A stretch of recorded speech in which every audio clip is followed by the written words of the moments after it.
একের পর এক ঢেউ আছড়ে পড়ছে উপকূলে।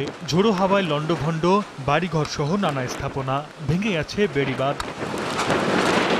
শক্তিশালী ঘূর্ণিঝড় রেমালের তাণ্ডবে উপকূলের যুদ্ধবিধ্বস্ত অবস্থা। দিনের আলো ফোটার সঙ্গে সঙ্গে দৃশ্যমান হচ্ছে ক্ষতচিহ্ন।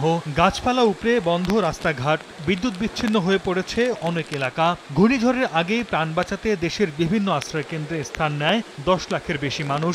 সংশ্লিষ্টরা বলছে, মানুষজন আগেভাগেই আশ্রয়কেন্দ্রে যাওয়ায় জানমালের ক্ষয়ক্ষতি কম হয়েছে। বাড়ি থাকলে ঘর দুয়ার পরিয়ে মরিয়ে গাছগুলো পরিয়ে নানা স্থানে হয়ে গেছে মরিয়ে যাইতেন। ঘরদুয়ার সব ভাঙ্গি চুরে গেছে, এখন আমরা এই নেই খুব শান্তিতে একটু বাঁচানো আছি। ঘর করে গাছ গাছ পড়িয়া মাছ যা ছিল ভাঙ্গি চুরে গেছে, কত বাসায় লই গেছে জোয়ারে। কান্নাকাটি করেন কেন?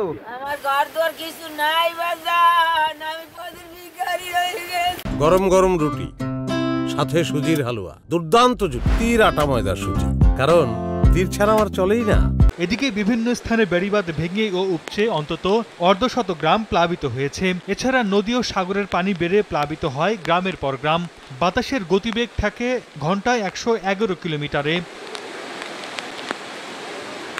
স্থানীয়রা বলছে, দুর্বল বাঁধের কারণে ঘূর্ণিঝড় শুরুর আগেই ভেঙে যায় অধিকাংশ বেড়িবাঁধ। এতে সুরক্ষার প্রথম পর্যায়েই ভোগান্তিতে পড়েন সাধারণ মানুষ।